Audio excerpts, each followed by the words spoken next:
সুপ্রিয় দর্শক মন্ডলী, আজ 17 ফেব্রুয়ারি সোমবার 2025 চৌঠা মাঘ।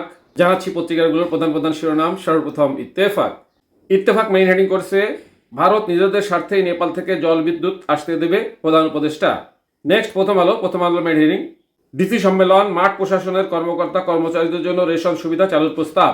এরপর যুগান্তর মেইন হেডিং করছে, ভূমিকম্পে কাঁপল দিল্লি। এরপর জনকণ্ঠের মেইন হেডিং, ভারতের সঙ্গে বিএনপির সম্পর্ক নিয়ে যা বললেন মির্জা ফখরুল। নেক্সট ইনকলাবের মেইন হেডিং, মানুষ বিএনপির দিকে তাকিয়ে আছে, নড়াইলের দ্বিবার্ষিক কাউন্সিলে তারেক রহমান। এরপর আমাদের সময় মেইন হেডিং, নিজেদের ক্ষমতা বাড়াতে চান জেলা প্রশাসকরা। এরপর সমকালের মেইন হেডিং, দেশের স্বার্থে ভারতের উপর চাপ বাড়াতে চায় বিএনপি।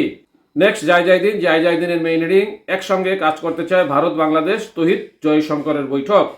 এরপর কালের কণ্ঠের মেইন হেডিং, তারেক রহমান নির্বাচনের আগে অবশ্যই ফিরবেন মির্জা ফখরুল। নেক্সট বিবিসি বাংলার মেইন হেডিং, বাংলাদেশের রাজনৈতিক পরিস্থিতি শক্তিশালী করার বরাদ্দ বাতিল করল যুক্তরাষ্ট্র। এরপর মানবজমিনের মেইন হেডিং, সাংবাদিকদের অ্যাক্রিডিটেশন নিয়ে কি হচ্ছে। এরপর আরটিভি নিউজের মেইন হেডিং, জুলাই গণঅভ্যুত্থান নিয়ে মিথ্যাচার টলারেট করব না। এই ছিল পত্রিকাগুলোর প্রধান প্রধান শিরোনাম। এখন চলে যাচ্ছি যে কোনো একটি সংবাদের বিশ্লেষণে। দর্শক মন্ডলী, আমরা পররাষ্ট্রনীতিতে জেনেছিলাম যে বাংলাদেশের পররাষ্ট্রনীতির 1 নম্বর যে পয়েন্ট, সেটা হলো কারোর সাথে শত্রুতা নয়, সবার সাথে বন্ধুত্বমূলক মনোভাব পোষণ করাই বাংলাদেশি পররাষ্ট্রনীতির একমাত্র উদ্দেশ্য।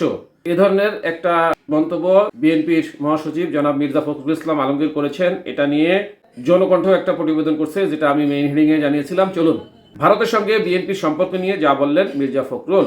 ঘটনার বিবরণে প্রকাশ, ভারতের সঙ্গে বিএনপির সম্পর্ক প্রসঙ্গে বিএনপির মহাসচিব মির্জা ফখরুল বলেন, বিএনপি সব দেশের সঙ্গে বন্ধুত্বপূর্ণ সম্পর্ক রাখতে চায়, তবে কোনো দেশকে প্রভু হিসাবে মানতে রাজি নয়।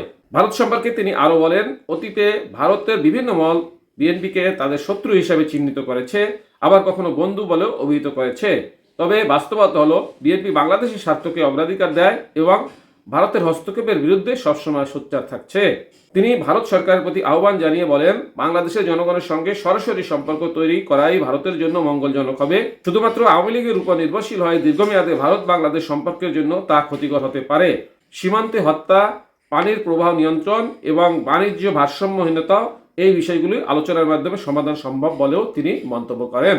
তিনি আরও বলেন, শেখ হাসিনা ও আওয়ামী লীগের কিছু নেতাকে ভারত আশ্রয় দিয়েছে, যা দুই দেশের সম্পর্কে নেতিবাচক প্রভাব ফেলেছে।